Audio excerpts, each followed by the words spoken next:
Buenos días a todos y a todas.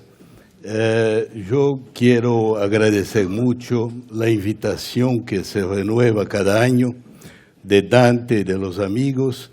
El año pasado, lamentablemente, no he podido estar presente, pero decía Dante que siempre que vuelvo a Buenos Aires, donde viví hace medio siglo, me pongo siempre un poco nostálgico, porque mis amigos, todos ahora habitan en Recoleta, del lado más tranquilo, ¿no? Así que, pero es siempre realmente una alegría muy grande, especialmente en ese momento en que renace la esperanza en el país.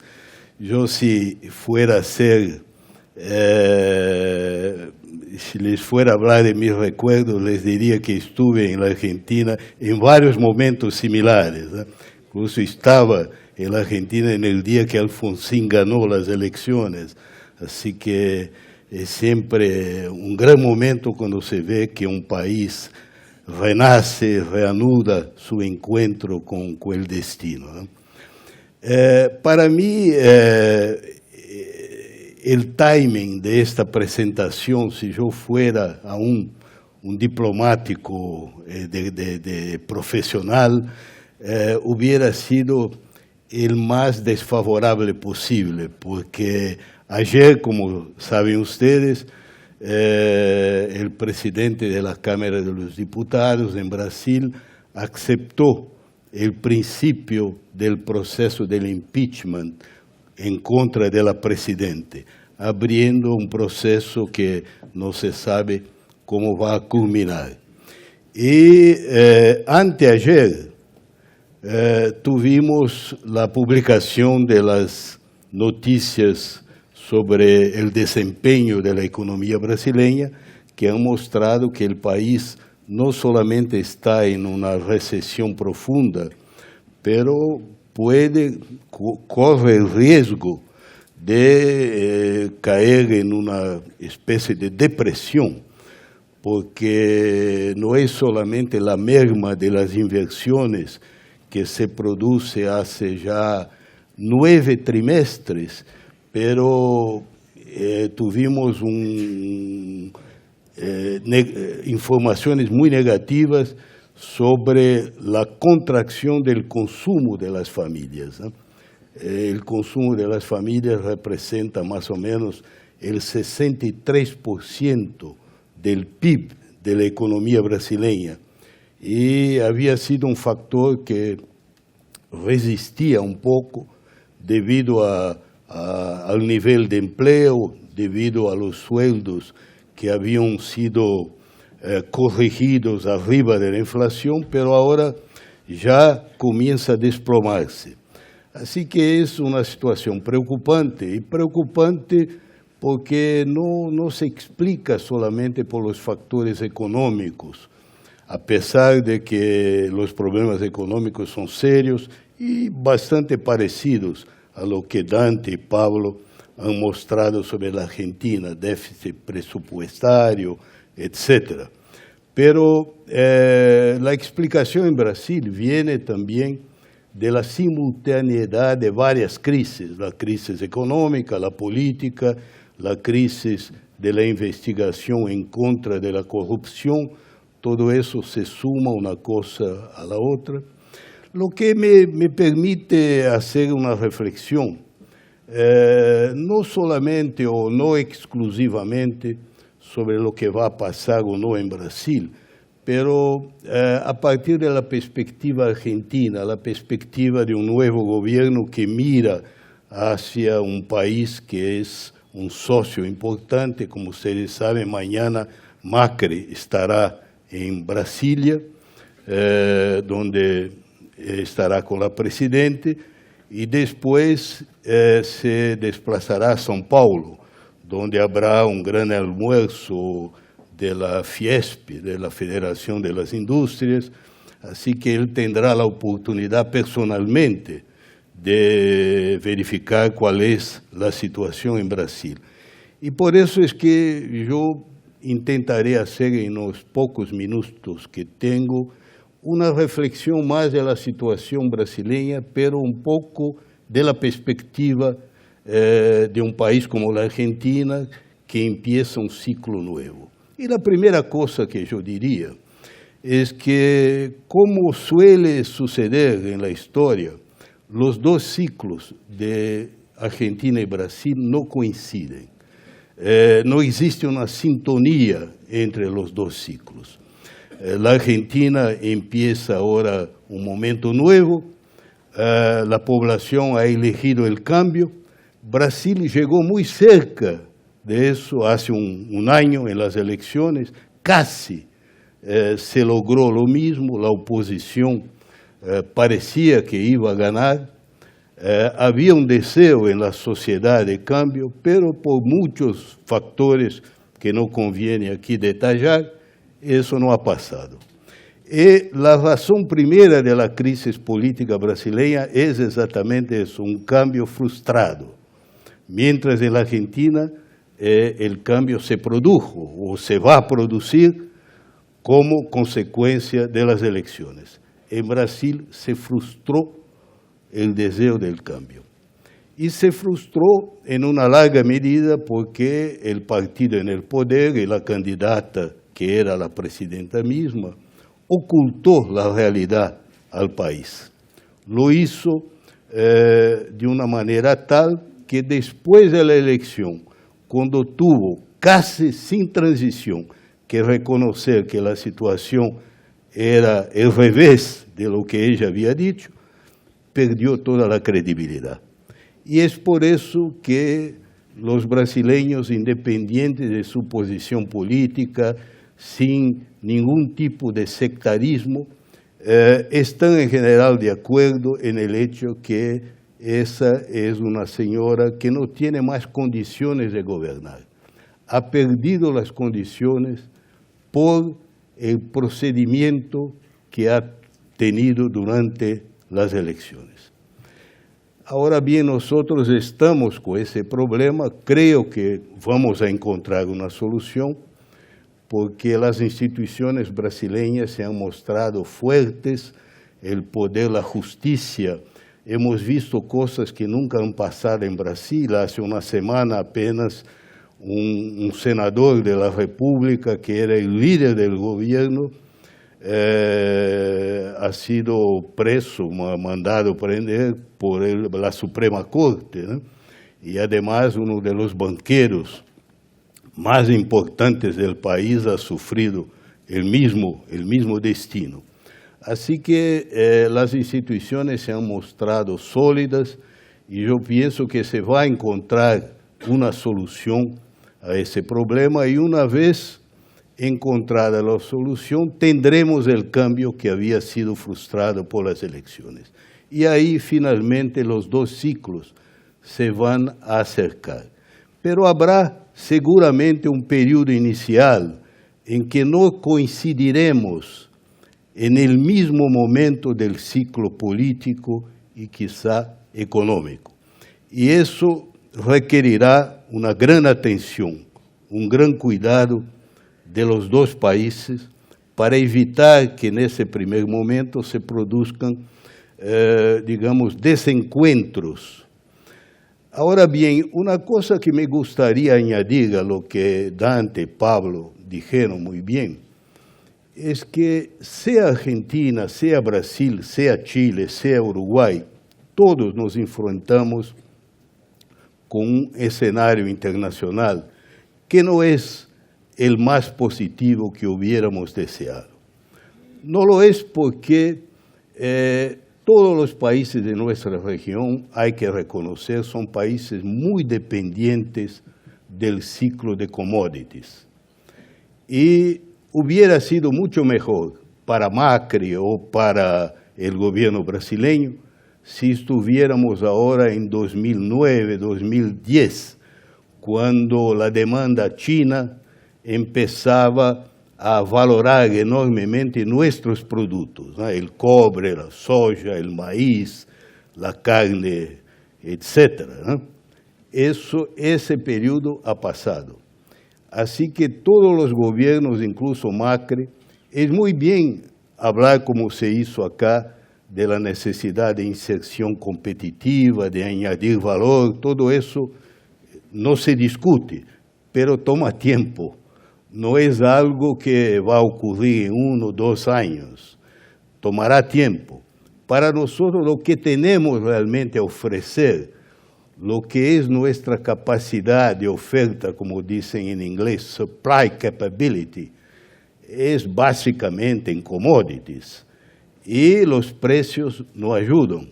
La demanda china ha mermado, así que sea por el aspecto commodities, sea por el aspecto China, no estamos en el mejor de los mundos.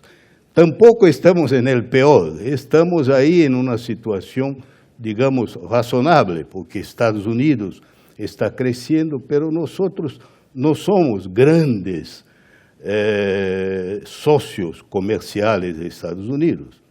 Quizá Europa nos ofrezca alguna cosa mejor en los próximos años con su recuperación.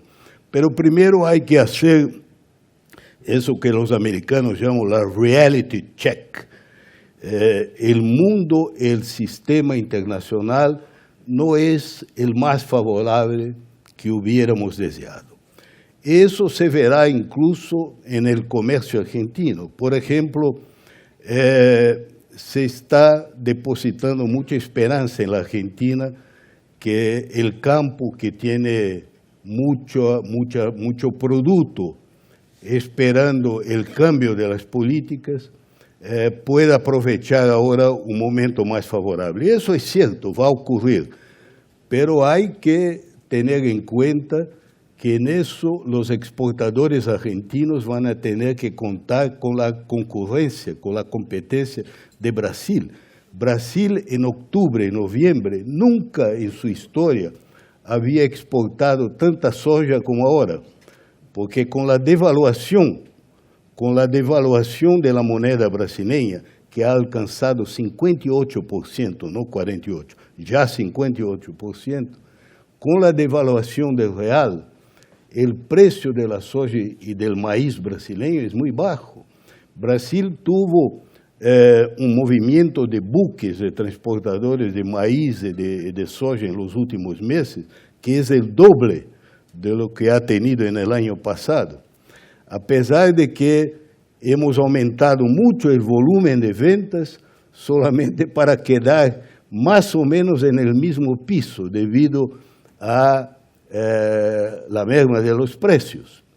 Entonces hay que considerar todos esos factores que son ahora inmediatos, no del futuro más lejano.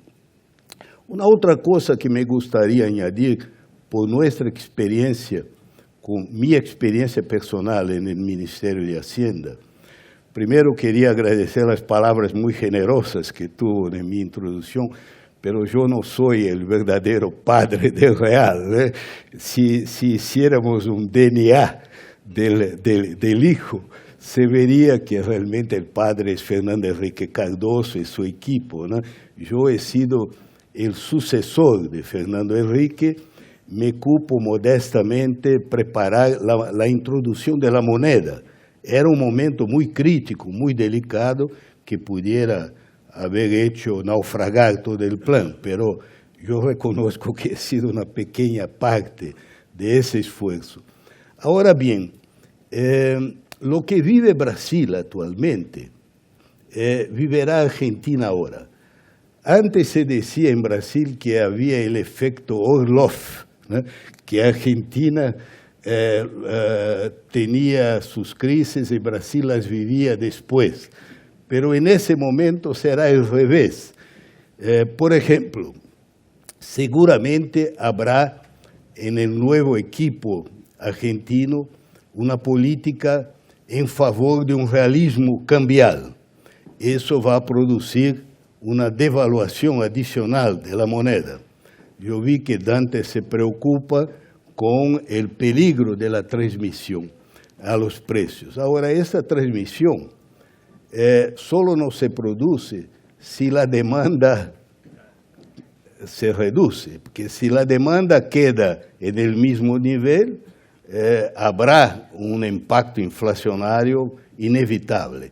Eso significa que habrá un cierto nivel de dolor, de sacrificio, ¿no?, que será inevitable, porque es lo que está pasando en Brasil. En Brasil es un paradojo la situación económica, porque tenemos una recesión este año, entre 3 y 4 puntos negativos del PIB y al mismo tiempo una inflación que está llegando a 10%. Eso no se explica por la teoría económica. La única explicación es que hay el efecto de la devaluación muy rápida y el segundo elemento que va a ocurrir también en la Argentina, que es la supresión de los subsidios a la energía, a la electricidad, a la gasolina, al diésel. En Brasil, para ganar la elección, el gobierno mantuvo los precios artificialmente altos, con subsidios muy importantes en materia de electricidad, en materia de gasolina, de diésel, de tarifas públicas de transporte, etcétera, de peajes en las carreteras, todo eso. Así que los precios públicos hasta el año pasado crecían mucho menos que los precios privados, pero este año, cuando se verificó la necesidad inadiable del ajuste, tuvieron que abandonar enteramente los controles. Y con eso los precios públicos han subido 13, 14, 15%, mientras que los precios del sector privado han subido solamente 5 o 6%. Eso va a ocurrir necesariamente en la Argentina, por más que se busque hacer las cosas gradualmente, hay que estar atento a eso. Y un otro aspecto que me permito lembrar también, porque sería importante para la experiencia argentina, es que el comando de la economía tiene que ser unificado. Yo no quiero decir con eso que no sea necesario tener un equipo con varios ministros, ¿eh? Pero hay que tener una gran coherencia, una gran cohesión interna. Los que han vivido esa situación lo saben, ¿eh? En nuestro caso, en la época en que yo estaba en el gobierno, tuvimos esta suerte. Hoy día en Brasil, una de las causas de la dificultad de hacer el ajuste es que todos saben que el ministro de Hacienda piensa de una manera y el ministro del Planeamiento, que es el hombre del partido, ¿no?, de la presidente, piensa exactamente el contrario. Así que ese tipo de situación compromete evidentemente el futuro. Ahora bien, yo no quiero alongarme porque creo que tengo la impresión que ya 2 minutos solamente para terminar.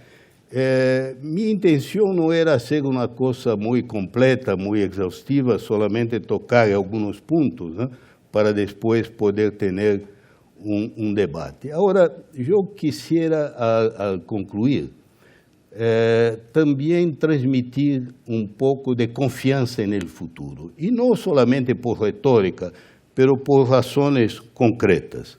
Yo creo que hay un potencial muy grande para los dos países y para los países de la región para hacer cosas constructivas. Como ya se ha mostrado, nuestros dos países han seguido una línea muy parecida, relativamente cerrada a los acuerdos comerciales, a las negociaciones, y ahora podemos empezar a aprovechar ese tiempo perdido. No podremos hacerlo de cualquier manera, porque habrá un periodo en que hay que recuperar la competitividad. En ese momento tenemos problemas macroeconómicos muy agudos y obviamente ningún país puede abrir totalmente su economía cuando tiene problemas serios en términos de custo de capital, altas taxas de interés, problemas de carga de impuestos, peso de impuestos muy graves, problemas cambiales, etc., ¿no? Entonces hay que tomar en cuenta que la macroeconomía debe suministrarnos un poco el cuadro, ¿no?, del ritmo de la apertura. Pero se puede hacer mucha cosa, no perdiendo de vista que en un primer momento los dos países pasarán por un ajuste del sector externo que va a implicar una merma de las importaciones. Brasil, por ejemplo, en el último trimestre, en que yo hablaba de las informaciones que han sido publicadas hace 2 días, en el último trimestre las importaciones brasileñas han caído 20%.